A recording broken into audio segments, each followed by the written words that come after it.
요즘 아이들 뭐 저도 그랬지만 요즘 아이들 그 이름 짓는 그런 이름이 참 늘 세련돼 있고 옛날에 보면은 참 그냥 이름들이 비슷비슷했는데 요즘 이름들이 참 그래도 세련돼 있고 이쁜 이름들이 참 많아요. 그래서 2020년도부터 25년도까지 한번 조사를 좀 해보니까 그 이름들 특별히 남자 이름의 그 순위가 좀 있는데 순위가 남자 이름은 첫 번째가 서준이가 제일 많고 민준이, 도윤, 하준이, 시우라는 이름.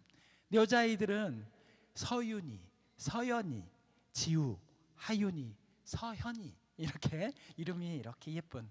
그래서 이름을 하나하나 볼 때마다 저도 두 아이의 이름을 지을 때 어떻게 이름을 지을까 하면서 이름대로 잘 살았으면 좋겠다라는 그 마음으로 부모님들의 그 간절함이 담겨져 있는 것이 바로 이름 아니겠습니까? 우리 때만 봐도 남자 이름들이 어떤 저희 때만 봐도 이름이 성호가 많고 또 성진이, 상훈이 뭐 이런 뭐 성훈이 뭐 이런 이름들이 많았고 여자 이름들은 은주, 은정이, 미경이, 은영이, 미영이 뭐 들어만 봐도 그냥 갑자기 정이 막 넘쳐요. 네, 그 왠지 미영이, 은영이 막 그러니까 네, 은영이 앉아 있고요. 네, 그렇게 있는데 그렇게 아무튼 정이 이 이름들이 그렇게 많아요. 근데 우리 부모님 세대 1940년대생의 그 이름들을 봤더니 남자 이름들은 영수, 영호, 영식이, 영길이, 정용이 뭐 이렇게가 이름이 좀 있었고 여자분들은 자 기대하는 대로 자예요. 영자, 정자, 순자, 춘자. 자, 네, 쓴 이제 이름들이 이렇게 이름들이 있었어요. 재미난 이름이고 세대에 따라서 참 이렇게 특별히 이렇게 여러 가지 이름들이 많다라는 생각을 좀 해봤습니다. 저도 어렸을 때 이 이름에 저는 외가댁에 좀 오래 좀 이렇게 아마 이렇게 어머니 아버님이 좀 많이 바쁘셔가지고 외가댁에 보내져서 어렸을 때부터 좀 많이 이렇게 자라 틈만 나면 외가댁에 보내졌던 것 같아요. 그래서 제 어린 시절은 다 외가댁에 있었던 상황이 있습니다. 그래서 외가댁에서 지내면서 이름에 대한 에피소드가 하나 재밌는 이야기가 좀 있는데 저는 우리 오랫동안 우리 외할머니 이름이 해동떡인 줄 알았어요. 해동떡. 오시는 분마다 마을 사람들마다 찾는 분마다 해동떡 계시는가 막 이러면서 해동떡. 그래서 저는 진짜 우리 외할머니 성함이 해동떡이라고 생각을 했습니다. 그래서 나중에 시간을 좀 보니까 해동떡이 아니라 해동댁이라는 이제 이름을 그래서 왜 이름들이 이랬나 했더니 해동이라는 뭐 제가 생각하면 해동이라는 지방에서 시집이 왔기 때문에 해동댁 있는데 이제 사투리가 좀 섞여서 해동떡 이렇게 저는 왜 이렇게 떡이라고 그랬는지 이 이유를 잘 몰랐는데 그렇게 이제 나중에 시간이 지나서 오랜 시간 후에 진짜 어린 마음에는 잘 몰랐는데 할머니 성함이 해동댁이 아니라 장정님이라는 것을 저는 알게 되었습니다. 이 이름이라는 그 자체가 자신의 고유의 이름이 있지만 그것이 지워진 상태로 어디 출신인지 누구의 엄마인지 또 어떤 형편 뭐 사장님이든 또 사모님이든 또 옛날이면 마님 뭐 이런 수도 있겠죠. 뭐 이런 형편으로 살고 있는지에 대한 것이 이름이 되어버렸던 시대가 있었습니다. 이름이 단순히 뭐 다른 사람들과 구별짓는 어떤 기호라는 어떤 구별짓기 위한 것도 있겠지만 근데 그 안에 이름 안에는 그 사람의 정체성 또 그 사람이 품어야 할 비전 또 이 땅에 무엇을 남기고 갈 것인가에 대한 여러 가지 그 부모님에 대한 또 여러 가지 그 집안에 대한 소망이 담겨져 있는 것이 이름이 아닐까라는 생각을 해보게 되었습니다. 제 이름도 태광입니다. 네, 다른 분들은 다 클테자라고 생각하지만 저는 클테자가 아니에요. 아무튼 이름마다 다 자기들의 소망과 정체성을 가지면서 이렇게 있습니다. 그래서 호랑이는 죽어서 뭘 남겨요? 가죽을 남기고 사람은 죽어서 이름을 남긴다라는 그런 그 옛날의 그 속담처럼 우리가 어떻게 기억되고 어떤 이름으로 남겨져 가는가 또 시대를 막론하고서 이것이 가장 어쩌면은 중요한 일이 아닐까라는 생각을 해봅니다. 그래서 여러분들은 어떤 이름으로 남겨지기를 소망합니까? 막 좋은 이름으로 또 기억되는 이름으로 남겨지기를 바라시겠죠. 오늘 본문에도 보면은 자신의 그 고유한 이름을 잃어버린 채 상황과 형편에 그런 것들이 이름이 되어버린 한 사람이 등장합니다. 성경에는 그의 이름이 기록되어 있지 않아요. 그래서 근데 본문의 2절의 말씀에 보면은 그의 이름 비슷한 것이 불려지는데 마치 해동떡이라는 것처럼 그런 해동떡이 아니라 이 사람을 어떻게 불려졌냐면 나면서 못 걷게 된 사람, 또는 성전 미문 앞에 앉아서 구걸하는 거지, 또는 성전 문 앞에 두는 사람, 이렇게 불려지는 것이죠. 그거 있잖아, 성전 앞에 있는 사람. 그 성전 앞에 늘 그 엎어져 있는 그런 그 사람 있잖아. 이렇게 이름이 없이 이게 불려진 것이죠. 사람들은 보면서 그를 항상 불쌍한 인생이라고 말했을 것이고, 스스로도 자기가 나는 이런 이름이 있습니다, 나는 이런 소망이 있습니다 라고 말하고 살았던 것보다도 자기 자신을 언제나 나는 동전 한두 푼 받는 것이 내 인생이지 하면서 그것을 구걸하는 사람으로 라는 그런 인생으로 자기는 날 때부터였기 때문에 그렇게 사는 사람이었다는 것이죠. 성전 문 중에 많은 문들이 있어요. 성전에는 그 중에 미문 하면은 뭐 미비한 문, 이게 아니라 아름다운 뷰티풀 게이트라 그래가지고 아름다운 문이에요. 문 중에서도 가장 아름다웠기 때문에 미문이라고 한 거예요. 그래서 그 미문 앞에 앉아 있는 인생이었지만 그의 인생은 아름다운 인생이 아니었어요. 남들은 너무너무 좋아서 그 문으로 들어가서 좋은 일들 하겠다고 아름다운 인생을 사는 인생이었지만 그 인생은 아름다운 것 그 앞에 늘 머뭇거려 있고 멈춰서야 되겠고 그 앞에 늘 엎어져 있어야 되고 가장 그 아름다움 속에서 가장 초라한 모습으로 살아가고 한 번도 그 안으로 들어갈 엄두조차도 못 내는 그런 인생, 그가 바로 오늘 본문에 나온 주인공이죠. 여러분들은 2026년도에 이 영적으로 불려질 이름을 어떻게 소망하고 있습니까? 분명히 여러분들 앞에 아름다운 문이 있고 아름다운 일들이 있고 아름다운 여러 가지 시간들이 가득하여 있는데 그것을 전혀 누리지도 못하고 그 안에 들어가지도 못하고 그냥 내 앞에 있는 여러 가지 세상적인 문제가 내 이름이 되고 또 나의 고단한 형편이 나의 이름이 되어서 그것만 가지고 주저하면서 살아가고 있지 않는가? 불과 지금 시간이 얼마 지나지 않았는데도 불구하고 그 시간 동안 이렇게 돌이켜보면은 여전히 우리는 2025년도에 머물러 있는 그렇게 살아가고 있는 우리 모습들을 보게 됩니다. 나는 원래 이래, 나는 원래 이래, 또 나는 안 돼, 그런 절망의 이름표, 안 되고 난 원래 이래고 이런 식으로 그 아름답고 행복한 그 문 앞에 우리가 있지만은 그 안으로 들어가지 못하는 그 문 앞에서 주저하고 있는 그런 인생, 내 앞에 너무나 좋은 것이 예비되어 있는데 그것을 가질 용기도 없고 힘도 없는 그런 존재로 살아가고 있지 않는가? 뭐 이런 것이죠. 남들은 그 시간을 소망으로 기대하면서 살아가고 있는데 왜 나는 그것을 기대하고 소망하지도 못하고 살아가고 있는가? 근데 오늘 하나님께서는 그 앞에 마치 주저앉아 있고 포기하고 싶고 엎어져 있는 그런 이 앉은뱅이와 같은 인생을 살아가고 있는 저와 우리를 향하여서 하나님께서 주신 말씀, 그렇게 살지 말아라 하고 주신 말씀이 있는데 그 말씀이 오늘 본문 6절에 나오는 말씀입니다. 같이 한번 읽어보겠습니다. 나사렛 예수 그리스도의 이름으로 일어나 걸으라. 오늘 우리에게 주신 하나님의 말씀인 줄 믿습니다. 저와 우리 모두에게 주시는 말씀이에요. 일어나 걸어라. 오늘 이 말씀을 우리가 다시 한번 보면서 깨달아야 됩니다.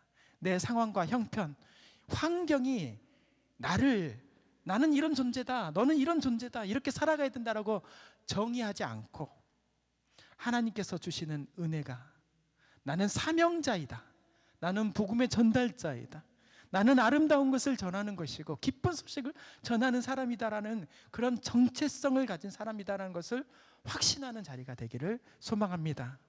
우리가 사명자라는 그 의식이 다시 한번 새로워질 때, 오늘 말씀을 통하여서 나는 머뭇거리고 미문 앞에 머물러 있는, 멈춰 서 있는 그런 사람이 아니라 사명자로서의 삶을 살아가고 있다라고 다시 한번 힘있게 내 마음속에 일어나 걸어라 하면서 외치는 그런 사람들에게 하나님께서는 아무것도 바뀌지 않는 2026년과 같은 인생이기도 그렇게 보일 수도 있겠지만 그 마음 가운데 선한 능력, 선한 은혜가 넘쳐날 줄 믿습니다.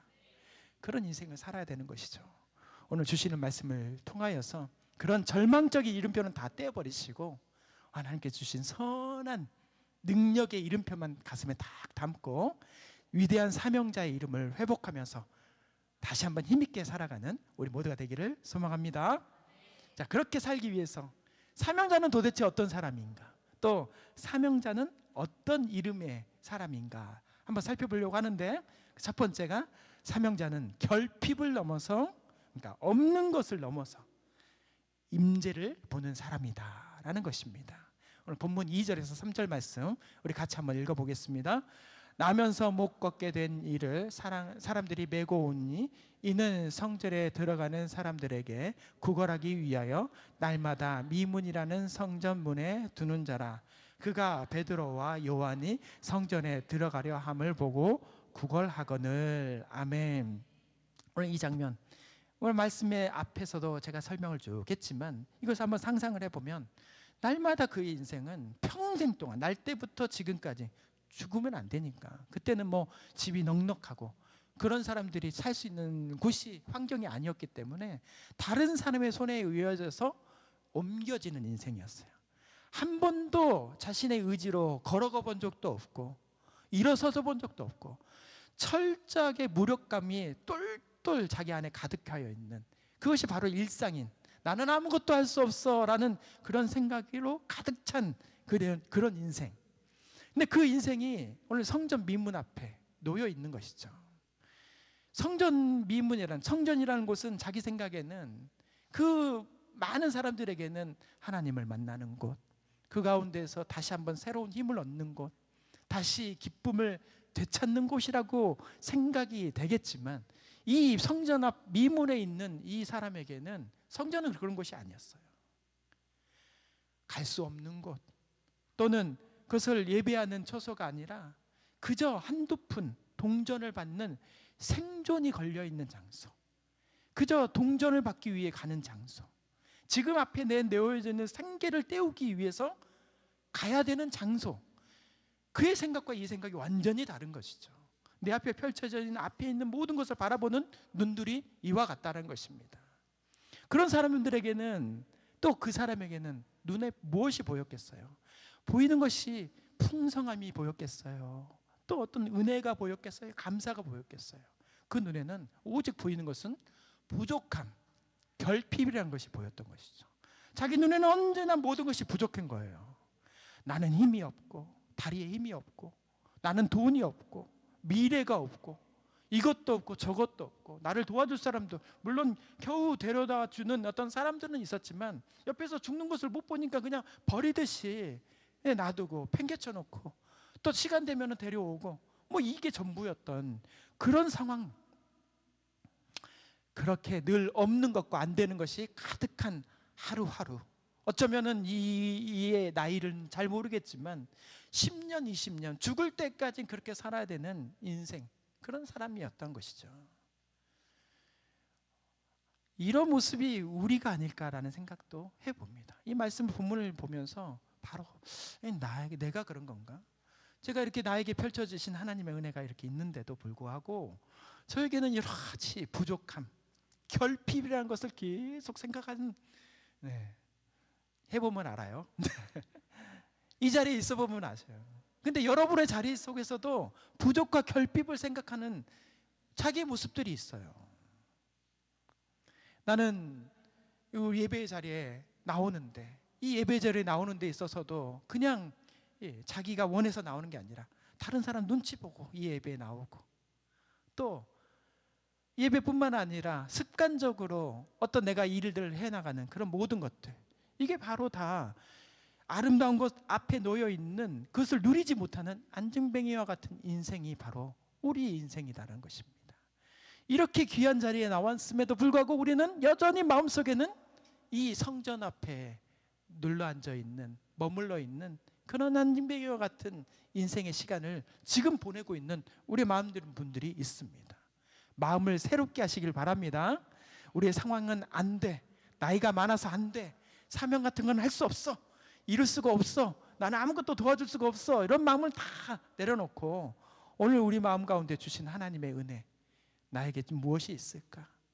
나에게는 기대하면서 나아가는 그런 인생, 예수 그리스도 이름으로 일어나 걸어라라는 그런 말씀들이 우리 가운데 딱 살포되어져야 된다는 것을 하나님께서 말씀해 주시는 것입니다. 그래서 오늘 본문 2절 앞에는 그렇게 살아가는 인생도 있지만 다르게 살아가는 인생이 있다라는 것을 먼저 보여주시는데, 그 1절 말씀 우리 같이 한번 읽어보겠습니다. 제9시 기도 시간에 베드로와 요한이 성전에 올라갈세. 아멘. 예수님의 제자, 비록 예수님께서는 이제 십자가에서 죽으시고 그렇게 없는 것 같았지만 부활하셔서 이런 것을 맛본 이 베드로와 요한은 자기의 할 일들 가운데 충실했던 사람이에요. 그래서 물론 이 시간에는 대단한 어떤 기적을 가지고 거창한 계획을 가지고 성전에 나간 것은 아니지만 그들은 그저 평소에 그냥 했던 것처럼 기도 시간을 충실하게 지키면서 그 시간을 나갔던 것입니다. 이게 바로 사명자의 모습이에요. 어떤 상황들이 있을지라도, 비록 예수님은 안 계시고 비록 어떤 상황들은 좀 부족해도 평소에 자기가 충실하게 했던 그 시간을 놓치지 않고 그 시간을 감사함으로 또 기쁨으로 나아가는 그런 모습 속에서 하나님의 역사가 일어난다는 것입니다. 이게 바로 사명자의 모습인데, 그런 부족과 결핍이 가득한 그런 삶의 현장 속에서도, 그런 한복판 속에서도 충실하게 꾸준히 하나님의 임재를 먼저 구할 때, 하나님의 은혜를 구할 때 놀라운 역사가 일어난다는 것을 오늘 본문을 통해서 말씀해 주시는 것입니다. 성전 앞에 나갔을 때 많은 사람들은 저렇게 또 불쌍한 사람이 구걸하고 있네라고 사람들은 게 손가락질하면서 피해 다녔겠지만, 이렇게 사명자의 마음을 가졌던 이 사도 베드로와 요한의 마음속에는 그런 평소에 기도하는 마음이 있었기 때문에 그 마음속에서 하나님의 은혜와 역사를 다시 한번 없는 것에서, 결핍에서 은혜와 역사가 일어나는 하나님의 임재의 상황들을 보게 된 것입니다. 사탄은 우리의 모습들 속에서 계속 이렇게 말을 해요. 결핍이 있고 부족이 있다. 너는 가난한 사람이야. 너는 상처받은 사람이야. 너는 실패자야. 너 어제도 포기했잖아. 너 어제도 안 했잖아. 또 어떻게는 그렇게 늘 날마다 안 된다는 생각을 하고 있잖아. 우리 마음속에 속삭이는 것이 그 사단의 어둠의 세력들이에요. 그런데 사명자는요, 비록 그런 음성이 들릴지라도, 그런 환경이 보일지라도 그것에 따라가거나 응답하는 것이 아닌 것이 바로 사명자인 거예요. 따라가고 그것의 가운데서 나도 그런가 하면서 혹하는 마음에 나가면은 더 이상 사명자가 아닌 것이죠. 하나님께서 우리 가운데 사명자로 주셨습니다. 그 말씀에, 그런 속삭임에 흔들리지 않아야 되는 거예요. 내 안에서는 언제나 그럼에도 불구하고, 그렇지만 역전이 있어야 돼요. 반전이 있어야 돼요. 그럼에도 불구하고 나의 결핍 속에서, 나이가 없는 곳에서 하나님은 역사하신다. 하나님께서는 그것을 채우신다. 놀랍게 바꾸신다. 내가 이것은 안 됐지만 하나님께서 나에게 기대하고 있는 모든 소망들을 이루실 거야 라는 그 마음으로 가셔야 된다는 거예요. 그게 오늘 우리에게 있어야 될 마음이라는 것입니다. 오늘 우리의 모든 시선이 그렇게 멈춰져 있고 좌절되어 있는 시선이 아닌, 다시 한번 그렇게 평소에 내가 가졌던 그런 마음을 여전히 유지하는 사명자의 마음을 가져서 그 마음 가운데 하나님의 임재와 성령의 충만함으로 옮겨서 하나님의 기적과 은혜가 우리 가운데 풍성히 일어나는 그런 하루하루의 역사를 이뤄나가시는 우리 모두가 되기를 바랍니다. 그렇게 결핍의 장소가 가정이 있다면 하나님, 우리 가정이 하나님의 임재가 머무는 그런 자리가 되기를 소망합니다. 뭐가 좀 없는 우리 가정 가운데, 또 이렇게 부족한 가정 가운데, 이렇게 상처받고 낙심해 있는 마음 가운데 하나님의 임재가 있기를 소망합니다.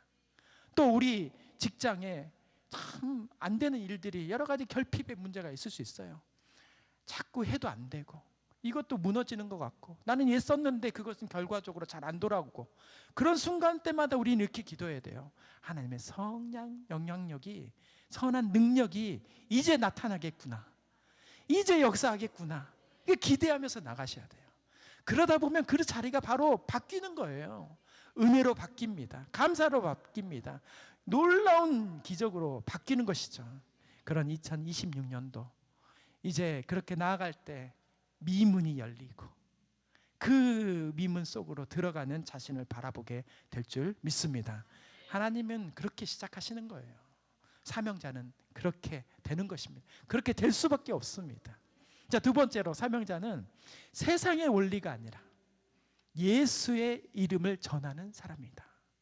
세상의 것을 전하는 사람이 아니라 예수의 이름을 전한다. 그 예수의 이름이 무엇일까? 오늘 본문 4절에서 5절 말씀 우리 같이 한번 읽어보겠습니다. 베드로가 요한과 더불어 주목하여 이르되 우리를 보라 하니 그가 그들에게서 무엇을 얻을까 하여 바라보거늘. 아멘. 이 안전뱅이는 요한이 또 베드로가 언젠가 봤던 사람일 수도 있고, 또는 스쳐 지나가는 사람일 수도 있었던 그런 상황 속에서 우리를 보라, 그냥 손만 내밀었던 어떤 그런 상황 속에서 우리를 보라 하니까 이 안전뱅이는, 그렇게 구걸하던 사람은 고개를 들어서 보게 된 것이죠. 어떤 기대가 있었겠습니까? 내 병을 고치겠구나, 내 상황이 다 바꿔주겠구나, 이제 나는 이제 정말 떵떵거리면서 살 수 있겠구나, 그런 기대를 가졌겠어요? 나를 보라 하니까 뭘 기대했겠어요? 동전 하나 두 개를, 2개 주려는 걸 3개 주려나? 아니면 엄청난 좀 큰 돈을 주려나? 이런 돈에 대한 그런 것을 생각을 했겠죠. 그게 안진뱅이가 그렇게 평생을 그렇게 살았던, 세상의 원리 속에서 살았던 사람의 마음가짐이에요. 우리를 보라 했는데도 그 마음속에는 여전히 그 마음이 있는 거죠. 그에게 보이는 것은 동전 1-2개. 여러분들은 뭐가 보이세요? 나를 보라 그러면 뭐가 보이세요? 은혜가 보이기를 바랍니다. 사랑이 보이셔야 돼요. 그게 바로 세상의 원리. 그런데 그 1-2개가, 동전 1-2개, 또 10개를 줬다고 합시다. 그것이 그렇게 세상 원리 속에서 살아가는 그 안증뱅이를 행복하게 바꿀 수 있었습니까? 아니면 그를 기쁘게 했나요? 그 모든 어려움 속에서 다 구원해버렸습니까? 네, 그게 진짜가 아니라는 것이죠. 사명자인 이 베드로에 있어서 우리를 보라 하는 말씀 속에는 세상의 원리가 아닌 진짜를 주고 싶었던 거예요. 그 진짜가 뭐예요? 예수를 보라. 나도 너처럼 그렇게 주저앉고 이 아름다운 곳에서 머뭇거리고 나는 할 수 없어라고, 안 되라고 얘기하는 그런 인생으로 살았던 그 전에 과거가 있어. 비록 나는 걸어다니지만 나는 걸어다니는 안증뱅이야. 그런데 내가 예수님을 만났더니 내 안에서 선한 은혜를 주셔서 나를 일으켜 주시고, 다시 한번 하나 자녀 삼아 주시고, 사랑으로 감싸 주시고, 나는 예수님을 3번씩이나 부인한 사람이야. 그런데도 예수님은 나를 다시 한번 안아주셔서 하나님 자녀 삼아 주시고 사도로서의 은혜를 주시고, 그런 놀라운 일들, 그분이 바로 예수님이시다. 그것을 선포한 것이죠. 베드로는 원래 여러분들 알다시피 갈릴리 그 호숫가에, 바다에 있었던 그 어부였습니다. 무슨 능력이 얼마나 있겠어요. 그냥 얼마 전까지 그냥 습관에 따라서, 아마 이도 유대인이었기 때문에 그 성전에 올라가는 것을 이날만 올라갔겠어요? 그 전에도 올라갔겠죠. 오래전부터 습관에 따라서 올라갔을 거예요. 성전에서 동받고 있는 아마 이 안전뱅이를 그 전에는 안 받겠습니까? 받겠죠. 그런데 이 문 앞에 앉아있는 이 안증뱅이가 그날따라 달라진 거죠. 그 눈에는 다른 모습으로 보인 거예요. 왜 그랬습니까? 왜 그렇게 됐습니까? 성령님으로 충만했기 때문에. 오늘 본문 말씀 앞에 보면은 어떤 말씀이 나오냐면 베드로의 설교가 나오는데 2장, 특별히 2장 38절 말씀에 이런 말씀이 나와요. 베드로가 이르되 너희가 회개하여 각각 예수 그리스도의 이름으로 세례를 받고 죄 사함을 받으라. 그리하면 성령의 선물을 받으리니. 이게 베드로가 하는 말이에요. 베드로가 자기의 모습 그대로 하나님 주신 은혜를 말씀을 이거에 하나에 다 담아서 준 말씀, 그 말씀대로 성령을 받은 사람이었어요. 그래서 그의 마음에, 그의 눈은 완전히 달라진 거예요. 그 전에 봤던 길도 달라지고 그 전에 봤던 사람들도 달라지고, 특별히 그날 보고 있는 이 안증뱅이의 모습이 달리 보이는 거예요. 사명자의 눈은 그렇습니다. 사명자의 눈은 그렇게 이전에는 보지 못했던 것을 새롭게 보고, 이전에는 안 보였던 것들이 다시 보이기 시작하는 것이 사명자의 눈이에요. 어제는 그냥 지나갔을지라도 다시 봤었을 때는 내가 어떤 일을 해야 될 것인가, 목적이 보이고 그 가운데 의도가 보이고 하나님의 사랑이 보이는 것이 바로 사명자의 눈입니다. 사도 베드로는 무엇이 보였냐면 불쌍히 여김. 그전에는 봤지만 그전에는 그런 불쌍한 여김이 안 보였던 거예요. 이제는 그의 마음속에서는 예수님의 깊은 사랑이 보인 거죠. 그래서 그의 모습 속에서는 예수님이 없어서 이렇게 죽어가고 이렇게 낙심하고 절망 속에 있구나, 이렇게 기쁨이 없구나, 살아가는데 전혀 소망이 없는 그것을, 근본적인 목마름을 꿰뚫어 보게 된 것입니다. 그래서 이 사도 베드로는 사명자의 모습에서 세상의 원리, 뭐 이기고 승리하고 가져야 승리하는 그런 세상의 원리가 아니라, 좀 부족해도 없어도 그것 때문에 좀 죽을 수도 있고 좀 아프기도 하지만 내가 이것의 것이 아니라 하늘의 원리가 이런 것입니다. 그것이 좀 없어도 부족해도 우리는 기쁨이 있습니다. 사랑이 있습니다. 이게 바로 예수의 이름이라는 거예요. 예수의 이름이 지금 우리가 뭐 이렇게 살아간다고 부풀어져 가지고 충만하게 있는 것만이 아니고요, 좀 부족해도 예수로 인하여 나는 웃을 수 있고, 예수로 인하여서 내 주머니에 콕 박혀있던 손이 꺼내져서 다른 손에 손을 잡게 되는 것이고, 좀 없어도 나눠줄 수 있는, 나는 이렇게 살 수 있을까? 나는 살 수 있어. 이것만으로도 충분해 하면서 자기 것을 과감히 내어줄 수 있는 그런 하늘의 원리가 적용되는 사람, 이게 바로 하나님께서 주시는 사명자의 말이라는 것입니다. 오늘 그래서 본문 6절 말씀 우리 아까 읽었지만 다시 한번 읽어보겠습니다. 은과 금은 내게 없거니와 내게 있는 이것을 내게 주노니 나사렛 예수 그리스도의 이름으로 일어나 걸으라. 아멘. 이것을 내게 주노니. 사명자는 그래야 되는 거예요. 자기 것을 나눠줘야 되는 것입니다. 자기 것을 함께 나누면서 그것을 통하여서 함께 기뻐하는 그것이 바로 사명자는 것입니다. 돈을 내놓는 게 아니에요. 네. 세상은 끊임없이 그렇게 은과 금이 너를 살릴 수 있다라고 말하는 거예요. 그는 속는 겁니다. 돈이 있어야 하고, 돈이 있어야 일을 하고, 돈이 있어야 도와주고, 돈이 있어야 영향력을 끼친다라고 세상은 그렇게 말을 해요. 그렇지만 그렇게 당장은 돈과 금이, 그런 은과 금이 나를 먹게 하고 또 그렇게 살 수 있게 하지만 그것은 죽어가는 영혼, 어쩌면 죽어있는 영혼을 되살릴 수는 없어요. 하나님의 은혜만이 그런 능력이 있는 줄 믿습니다. 하나님의 은혜 속에서 그런 선한 은혜가 나와. 그게 바로 예수의 이름인 것입니다. 오직 예수 그리스도의 이름만이 그런 선한 능력이 나아가는 것입니다. 오늘 우리 마음속에서는 언제나 안증뱅이와 같은 마음이 있어요. 하나를 가졌으면 그걸로 만족하지 않고요, 또 하나를 달라고 해요. 하나만 더 주세요. 나에게 좀 돈을 더 주세요. 은과 금을 더 주세요. 그렇게 안증뱅이처럼 말하는 사람들이 있습니다. 우울증에 빠지고 중독에 빠지고 삶의 의미를 잃어버리는 그런 사람들, 그런 마음 가운데 예수가 가셔야 됩니다. 예수의 은혜가 가득히 있어야 됩니다. 그럴 때 내가 이것이 좀 부족해도 하나님의 은혜로 인하여서 내가 살 수 있구나. 내가 진짜 나에게 필요한 것은 물질이 아니라 영원한 생명 대신 예수 그리스도. 그로 인하여서 내가 행복해지는구나 라는 것을 다시 한번 느끼게 되는 것입니다.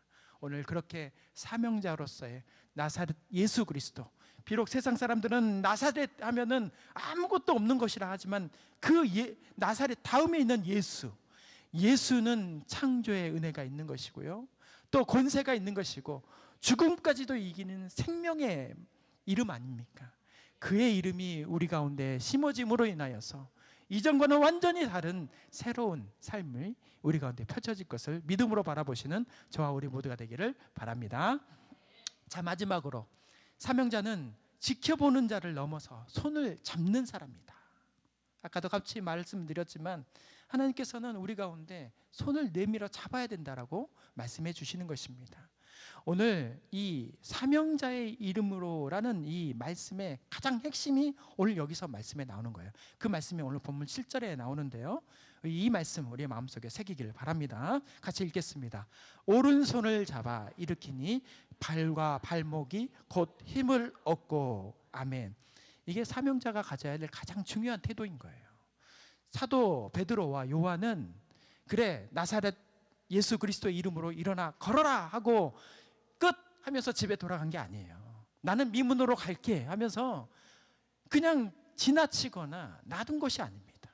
곧바로 이어진 말씀이 바로 이 말씀인데요, 즉시 이 말씀을 선포한 후에 몸을 구부려서 그 안진뱅이의 손을 잡아주고 일으켜줬다는 거예요. 이게 아주 중요한 말씀인 것입니다. 하나님의 말씀으로 인하여서 오늘 이 나면서 못 걷게 된 이 안진뱅이의 이야기가 그런 기적과 역사의 것은 말씀으로 인해서 시작이 될 수가 있어요. 그런 완성이 거기서 아니에요. 완성은 오늘 바로 오늘 이 말씀, 내가 오른손을 잡아 일으키니 라는 것을 통하여서 사명자의 임무가 또 우리의 모든 삶이 완성이 되는 거예요. 역사와 기적이 완성이 되는 것입니다. 말씀이 들어간 다음에는 바로 행함이 같이 따라야 되는 거예요. 믿음과 행함이 완전할 때 하나님은 그의 영혼을 아름답고 의인이다라고 말씀하시는 것입니다. 오늘 우리에게 주신 말씀이 바로 이런 것입니다. 오른손을 잡아 일으키는 손, 오늘 우리 2026년도 별빛교회 성도님 모두에게 있기를 소망합니다. 이것이 우리 가운데 있는 사명자의 손길이라는 거예요. 누군가를 일으켜 세우려면은 우리는 허리를 굽혀야 돼요. 때로는 내가 힘을 써야 돼요. 왜냐하면 상대가 힘이 없으니까. 또는 일으켜지려고 하는 순간에 상대가 또 넘어질 수도 있어요. 그것을 생각하면서 우리가 다가가야 되는 거예요. 허리도 굽힐 뿐만 아니라 힘도 써야 될 뿐만 아니라 다음 상황까지도 생각하면서 나도 넘어질 수도 있어 라고 생각하면서 그것을 바라보면서 힘을 써야 되는 거예요. 사명이라는 것이 한쪽에 카페에 앉아서 그냥 수많은 이야기를 한다고 해서 사명을 감당하는 게 아닙니다. 어느 식당에서 누구 험담을 한다고 해가지고 사명자가 아니에요. 사명자는 그 슬픔에 어려움 속에 좀 진흙탕과 같이 좀 막 섞여가지고 네가 죽네 내가 죽네 하면서 좀 그런 어려움들이 좀 있는 순간이어도 끝까지 그 자리를 지키면서 좀 땀을 흘리면서 좀 애쓰면서 그것을 견뎌내고 이겨내면서 당겨주고 밀어주고 이끌어주는 그런 사랑의 자리가 있는, 그것이 바로 사명자의 자리인 줄 믿습니다. 우리의 자리를 확실히 새겨야 되는 거예요. 그렇게 저와 우리 모두가 그렇게 잡아 이끄는 손, 사랑이 살아있는 손, 그것의 공동체, 그런 은혜의 교회를 세워나가야 될 줄 믿습니다. 그런 결과는 어떻게 되는 거예요? 그 결과가 이어지는 말씀이 나와요. 우리 8절과 9절 말씀에 같이 한번 읽어보겠습니다. 뛰어서서 걸으며 그들과 함께 성전으로 들어가면서 걷기도 하고 뛰기도 하며 하나님을 찬송하니 모든 백성이 그 걷는 것과 하나님을 찬송함을 보고. 아멘. 절대로 지나치는 인생, 그렇게 뒤에서 말하는 인생, 또 그렇게 사명감이라고 해가지고 막 누구를 한쪽에서 험담하는, 또 쉬운 것만 찾아서 하는 그런 사람들에게는 절대 볼 수 없는 기적과 같은 은혜가 바로 여기서 나오는 거예요. 절대로 그것을 경험할 수 없는, 그들과 함께 들어가면서 걷기도 하고 뛰기도 하면서 하나님을 찬송하니, 이게 함께하는 사명자에게 일어나는 놀라운 은혜의 결과인 줄 믿습니다. 그 안진뱅이가 어땠다는 거예요? 일어나는 존재가 됐다는 거예요. 안으로 들어가는 존재가 됐다는 거예요. 누리는 존재가 됐다는 것이에요. 또 함께라고 하잖아요. 누가 막 혼자 사도 베드로가 또는 사도 요한이 이렇게 하라고 저렇게 하라고 지시한 게 아니라, 함께라는 표현은 이제는 네가 내가 먼저가 아니에요. 같이 그 안에 뒤섞여서 이 안진뱅이도 이제 리더가 되었고, 이제 모든 상황들 가운데 함께하면서 그것을 마음껏 누리면서 살았다. 이런 말씀의 결과가 바로 이런 것입니다. 서로를 이끌어주는, 이것이 바로 진정한 회복이라는 것입니다. 나만 그렇게 해서 은혜 받고 그런 것이 아니라 상대가 오히려 나의 이끌어주는 인도자가 되고, 그런 공동체가 함께, 내가 오늘 너를 도왔으면 다음에는 그 사람이 나를 다시 또 도와주는 그런 공동체가 똘똘 뭉쳐져 있는 것이 바로 하나님의 은혜의 자리, 사명자가 있는 곳, 그런 결과 기쁨이 넘쳐나는 곳, 그것이 바로 교회이고 그것이 하나님께서 함께 하시는 자리인 줄 믿습니다. 오늘 하루에 보면 수많은 미문에 앉은 그 안진뱅이와 같은 사람이 우리 주변에 많이 보일 것입니다. 보여야 돼요. 여러분들이 보여야 됩니다. 그전에 지나갔던 상황들이라고 보면 이제는 그런 모습들이 보여야 됩니다. 그런데 그때 지나가지 마시고 그냥 그것을 놔두지 마시고 다가가시고 손을 잡아주시고 때로는 이끌어 주셔서 함께 그것을 누리면서 기쁨으로 예수의 이름으로 살아가는 저와 우리 모두가 되기를 바랍니다. 우리가 은과 금 그런 것들은 좀 부족할 수 있습니다. 그러나 우리에게는 무엇이 있어요? 나사렛 예수 그리스도의 이름이 있는 줄 믿습니다. 그래서 날마다 그 이름을 가지고 선포해야 됩니다. 그럴 때 가장 싫어한 것이 우리를 힘들게 만드는 그런 문제이고, 그곳에서 역사는 사단이에요. 나사렛 예수 그리스도의 이름으로 선포하노니 나의 불안아 떠나가라. 나사렛 예수 그리스도의 이름으로 명하노니 우리 가정에 있는 상처는 회복될지어다. 나사렛 예수 그리스도의 이름으로 명하노니 우리 별빛교회는 일어나 빛을 발하리라. 이러한 모든 선포가 우리 가운데 가득히 있는 한 해를 맞이하는 우리 모두가 되기를 주님의 이름으로 축원합니다. 기도하겠습니다.